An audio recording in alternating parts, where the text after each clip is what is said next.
Preposition के आज के इस वीडियो लेक्चर में आपका एक बार फिर स्वागत है। देखिए, आज के इस वीडियो में हम बात करने वाले हैं कि सिंस, फॉर, फ्रॉम इन तीनों में क्या डिफरेंस है। देखिए, इन तीनों का यूज किया जाता है से के सेंस के लिए। समय के साथ जब से का सेंस आता है तो हम क्या करते हैं, हम सिंस, फॉर और फ्रॉम का यूज करते हैं। लेकिन कुछ कंडीशन होता है इन तीनों प्रीपोजिशन को यूज करने का। क्या कंडीशन होगा, कब आप सिंस, कब आप फॉर और कब फ्रॉम का यूज करेंगे, आज के इस वीडियो में आप जानने वाले हैं। और इसके साथ ही साथ आप ये भी जानेंगे कि अपोजिट और इन फ्रंट ऑफ का यूज हम कहाँ कहाँ पे करते हैं, किस कंडीशन में अपोजिट का यूज किया जाता है और किस कंडीशन में इन फ्रंट ऑफ का यूज किया जाता है। दोनों का यूज यहाँ पे सामने के सेंस के लिए किया जाता है, ठीक है। और मैं आपको ये भी बताऊंगा कि ओ एफ में और ओ डबल एफ में क्या डिफरेंस है, इन दोनों का लॉजिक क्या है, बिलो में और अंडर में क्या डिफरेंस है, दोनों का मतलब होता है नीचे। आज के इस वीडियो में, प्रीपोजिशन के इस वीडियो में आप इसी फैक्ट को देखने वाले हैं। अगर आप जानते हैं तो ठीक है, और अगर नहीं जानते हैं तो आप इस वीडियो को शुरू से लेके अंत तक देखिए। मैं गारंटी के साथ कहता हूं कि इस वीडियो को पूरा देखने के बाद आपको ये पूरी तरह से समझ में आ जाएगा कि कहाँ कहाँ पे हम सिंस, फॉर और फ्रॉम का यूज़ करते हैं, अपोजिट, इन फ्रंट ऑफ का यूज़ करते हैं, ऑफ, ओ एफ और ओ डबल एफ का यूज करते हैं, बिलो और अंडर का यूज करते हैं या किया जाता है। तो चलिए सबसे पहले हम शुरू करते हैं अपने पहले प्रीपोजिशन से, सिंस, फॉर और फ्रॉम से। देखिए, यहाँ पे मैं आपको बता दूं कि इन तीनों का यूज किया जाता है से के सेंस के लिए। जब समय के साथ से का सेंस आता है तो हम क्या करते हैं, हम तीनों का यूज कर देते हैं। लेकिन सेंटेंस का कुछ कंडीशन होता है, कुछ सिचुएशन होता है जहाँ पे आप सिंस का यूज़ तो करेंगे लेकिन फॉर का और फ्रॉम का यूज नहीं करेंगे। फॉर का यूज करेंगे, सिंस, फ्रॉम का यूज नहीं करेंगे। फ्रॉम का यूज करेंगे, सिंस और फॉर का यूज नहीं करेंगे। तो यहाँ पे देखिए, मैं आपको बता दूँ कि सिंस का यूज आप कब करेंगे और फॉर का यूज आप कब करेंगे और फ्रॉम का यूज आप कब करेंगे।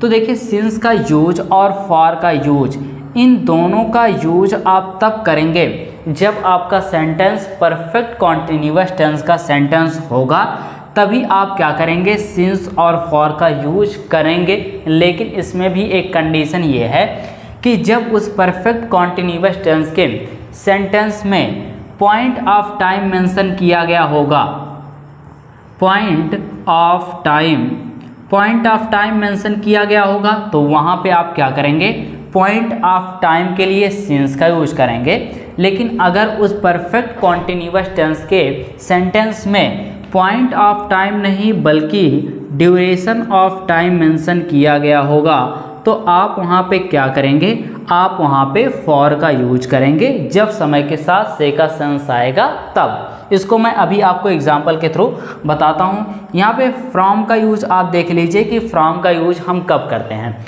तो देखिए, अगर आपका सेंटेंस परफेक्ट कॉन्टिन्यूअस टेंस का सेंटेंस नहीं है, अगर आपका सेंटेंस परफेक्ट कॉन्टिन्यूअस टेंस का सेंटेंस नहीं है और उस सेंटेंस में समय के साथ से का सेंस आ रहा है, तो आप क्या करिए, फ्रॉम का यूज कर दीजिए। लेकिन परफेक्ट कॉन्टिन्यूअस टेंस का सेंटेंस है और वहाँ पे समय के साथ से का सेंस आ रहा है, तो आप क्या करिए, सिंस या फॉर का यूज करिए। सिंस का यूज पॉइंट ऑफ टाइम के लिए करिए और फॉर का यूज ड्यूरेशन ऑफ टाइम के लिए आप करिए। यहाँ पे इसको हम एग्जाम्पल के थ्रू समझते हैं। यहाँ पे देखिए, पहला एग्जाम्पल क्या है। मैं अगर आपसे ये कहूँ कि रोहन सुबह से खेल रहा है, रोहन क्या कर रहा है, सुबह से खेल रहा है, तो मैं यहाँ पे ये लिखूँगा, Rohan has been playing since morning. यहाँ पे देखिए, अच्छा, यहाँ पे सुबह ये क्या है, ये समय है और समय के साथ क्या लग के आ रहा है, से लग के आ रहा है। और से के लिए यहाँ पे सिंस का यूज किया गया है। क्यों? क्योंकि ये जो सेंटेंस है ये किस टेंस का सेंटेंस है? ये प्रेजेंट परफेक्ट कॉन्टिन्यूअस टेंस का सेंटेंस है, यानी परफेक्ट कॉन्टिन्यूअस टेंस का सेंटेंस है। और यहाँ पे देखिए ये जो सुबह है ये पॉइंट ऑफ टाइम है या ड्यूरेशन ऑफ टाइम है? तो यहाँ पे ये जो मॉर्निंग है ये ड्यूरेशन ऑफ टाइम नहीं है बल्कि ये पॉइंट ऑफ टाइम है। और पॉइंट ऑफ टाइम होने के नाते यहाँ पे फॉर नहीं बल्कि सिंस का यूज किया गया है। अच्छा, अगर मान लीजिए यही सेंटेंस ये होता कि रोहन 2 घंटे से खेल रहा है, तो हम क्या करते हैं? Rohan has been playing for 2 hours, यहाँ पे इस तरह से लिखा जाता। अब यहाँ पे देखिए सिंस नहीं बल्कि फॉर का यूज किया जाएगा। क्यों? क्योंकि ये जो सेंटेंस है परफेक्ट कॉन्टिन्यूअस टेंस का सेंटेंस है। और यहाँ पे जो समय आया है ये समय क्या है? ये पॉइंट ऑफ टाइम नहीं बल्कि अब ये क्या है? अब ये ड्यूरेशन ऑफ टाइम है। तो ड्यूरेशन ऑफ टाइम के लिए आप फॉर और पॉइंट ऑफ टाइम के लिए आप सिंस का यूज करेंगे। अच्छा, मान लीजिए अगर ये सेंटेंस परफेक्ट कॉन्टिन्यूअस टेंस का सेंटेंस ना हो बल्कि यहाँ पे ये कोई मॉडल हेल्पिंग वर्ब का सेंटेंस हो या परफेक्ट कॉन्टिन्यूअस टेंस का सेंटेंस ना हो के प्रेजेंट इंडेफिनिट टेंस का सेंटेंस, पास्ट इंडेफिनिट टेंस का सेंटेंस हो, तो वहाँ पे समय के साथ से अगर आएगा तो आप क्या करेंगे? फ्रॉम का यूज करेंगे। जैसे अगर मैं आपसे ये कहूँ कि रोहन सोमवार से स्कूल आएगा, रोहन सोमवार से स्कूल आएगा। यहाँ पे देखिए सोमवार क्या है? ये समय है और समय के साथ क्या लग रहा है? से का सेंस आ रहा है। अब यहाँ पे हम ना तो सिंस का और ना तो फॉर का यूज करेंगे बल्कि हम यहाँ पे क्या करेंगे? हम यहाँ पे फ्रॉम का यूज करेंगे। हम यहाँ पे इस सेंटेंस को इस तरह से लिखेंगे कि Rohan will come to school, Rohan will come to school कब से आएगा? From Monday. इस तरह से आप क्या करते हैं? फ्रॉम का, फॉर का और सिंस का यूज करते हैं। तो ये तो बात हो गया सिंस, फॉर और फ्रॉम का। अब हम बात करते हैं अपोजिट और इन फ्रंट ऑफ के बारे में कि अपोजिट और इन फ्रंट ऑफ का यूज हम कहाँ पे करते हैं। देखिए, जैसा मैंने अभी आपको बताया कि आप अपोजिट और इन फ्रंट ऑफ दोनों का यूज तब करते हैं जब सेंटेंस में सामने का सेंस आया हो। यानी हम ये कह सकते हैं कि सामने के सेंस के लिए अपोजिट और इन फ्रंट ऑफ का यूज किया जाता है। तो कब, क्या डिफरेंस है अपोजिट और इन फ्रंट ऑफ में? देखिए, डिफरेंस ये है कि जब कोई दो सेम थिंग, सेम चीज़ आमने सामने हो, ठीक है, और वहाँ पे आमने सामने का सेंस आ रहा हो, सामने का सेंस आ रहा हो, तो हम वहाँ पे क्या करेंगे? हम वहाँ पे अपोजिट का यूज करेंगे। जैसे मान लीजिए ये क्या है? ये कोई कार है और यहाँ पे उसके सामने एक कार और खड़ी है। अब यहाँ पे देखिए एक कार दूसरे कार के सामने है। अब यहाँ पे हम ये कहेंगे कि यह कार उस कार के सामने है। दोनों चीज़ें क्या हैं? दोनों चीज़ें समान हैं, ठीक है, कोई भी डिफरेंस नहीं है। तो ऐसे सिचुएशन में, ऐसे कंडीशन में हम क्या करते हैं? ऐसे कंडीशन में हम अपोजिट का यूज करते हैं जब चीज़ें समान हो, ठीक है, जो थिंग हो वो क्या हो? वो सेम हो। तो वहाँ पे सामने का सेंस आया हो, वहाँ पे अपोजिट का यूज किया जाएगा। लेकिन मान लीजिए कि यही कार क्या है? एक घर के सामने खड़ा है, तो हम यही तो कहेंगे ना कि यह कार इस घर के सामने है। देखिए सामने का सेंस आ रहा है। अब यहाँ पे ये कार ये अलग है और ये घर ये अलग चीज़ है। अब यहाँ पे ये सेम नहीं है, फिर भी सामने का सेंस आ रहा है। तो यहाँ पे क्या हम अपोजिट का यूज कर सकते हैं? नहीं, यहाँ पे हम अपोजिट का यूज नहीं करेंगे, बल्कि यहाँ पे क्या किया जाएगा? यहाँ पे इन फ्रंट ऑफ का यूज किया जाएगा। तो यहाँ पे देखिए मैंने आपको बताया कि आप अपोजिट का यूज़ कब करते हैं? अपोजिट का यूज़ आप तब करते हैं जब चीज़ें समान हो और आमने सामने हो। जैसे मैं और आप क्या हैं? आमने सामने हैं। तो ऐसे सिचुएशन में हम क्या करेंगे?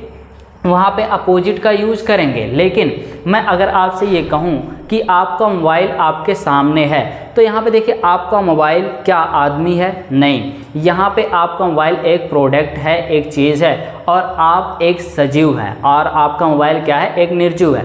तो ऐसे कंडीशन में आप क्या करेंगे? आप वहाँ पे इन फ्रंट ऑफ का यूज करेंगे, क्योंकि चीज़ें समान नहीं है। तो जब भी चीज़ें समान होगी तो वहाँ पे अपोजिट, और जब चीज़ें समान नहीं होंगी, असमान होंगी, तो वहाँ पे इन फ्रंट ऑफ। तो ये डिफरेंस है अपोजिट और इन फ्रंट ऑफ में। अब हम बात करते हैं ओ एफ और ओ डबल एफ के बारे में कि कहाँ पे ओ एफ और कहाँ पे ओ डबल एफ का यूज़ किया जाता है। तो देखिए, मैंने आपको बताया है पिछले वीडियो लेक्चर को अगर आपने नहीं देखा है, जिस वीडियो में आपको ये बताया गया है कि ऑफ का यूज और ओ डबल एफ का यूज हम कैसे करें, तो जाइए उस वीडियो को देखिए, और उस वीडियो को देखने के बाद फिर इस वीडियो पे आइएगा, तो आपको ओ एफ और ओ डबल एफ के बारे में अच्छी तरह से समझ में आ जाएगा। फिलहाल अभी मैं आपको बताता हूँ, यहाँ पे भी आपको अच्छी तरह से समझ में आ जाएगा कि क्या डिफरेंस है ओ एफ में और क्या डिफरेंस है ओ डबल एफ में।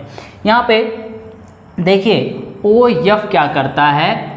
ऑफ, इसको क्या प्रोनाउंस किया जाता है? इसको ऑफ प्रोनाउंस किया जाता है। ओ एफ का के और की का सेंस लाता है, ठीक है। अब यहाँ पे ये क्या करता है? ये दो नाउन के बीच में संबंध स्थापित करता है। दो नाउन के बीच में क्या करता है? संबंध स्थापित करता है। जैसे मैं अगर आपसे ये कहूँ कि राम का कलम, यहाँ पे मैंने आपसे क्या कहा कि राम का कलम। अब यहाँ पे देखिए, राम क्या है? ये भी नाउन है, और कलम क्या है? ये भी नाउन है। इन दोनों के बीच में ये क्या कर रहा है? का ये संबंध बना रहा है, संबंध जोड़ रहा है। तो हम यहाँ पे ये लिखेंगे अ पेन ऑफ राम। यहाँ पे देखिए ऑफ का यूज किया गया किस सेंस के लिए? का के सेंस के लिए। और यहाँ पे क्या किया जा रहा है? यहाँ पे संबंध स्थापित किया जा रहा है। लेकिन अगर हम बात करें वहीं पे ओ डबल एफ के बारे में, तो देखिए ओ डबल एफ का यूज कहाँ पे किया जाता है? देखिए, ओ डबल एफ का यूज हम करते हैं से के सेंस के लिए। जब सेंटेंस में से का सेंस आता है तो वहाँ पे ऑफ का यूज किया जाता है ओ डबल एफ का। लेकिन कंडीशन है, कुछ शर्त यहाँ पे दे दिया जाता है। शर्त क्या है कि जब एक ऑब्जेक्ट किसी दूसरे ऑब्जेक्ट से अलग होगा तो वहाँ पे क्या होगा? अगर वहाँ पे से का सेंस आएगा तो वहाँ पे आप क्या करते हैं? ओ डबल एफ का यूज करते हैं। जैसे अगर मैं यहाँ पे ये कहूँ, ठीक है, कि मेरा मोबाइल बिस्तर से नीचे गिर गया। अब यहाँ पे देखिए, मेरा मोबाइल क्या है? ये एक वस्तु है, एक ऑब्जेक्ट है, और बिस्तर ये क्या है? ये दूसरा ऑब्जेक्ट है। जब मेरा मोबाइल बिस्तर से नीचे गिरा तो वहाँ पे देखिए बिस्तर से और मेरे मोबाइल से जो कनेक्शन था वो क्या हो गया? वो टूट गया।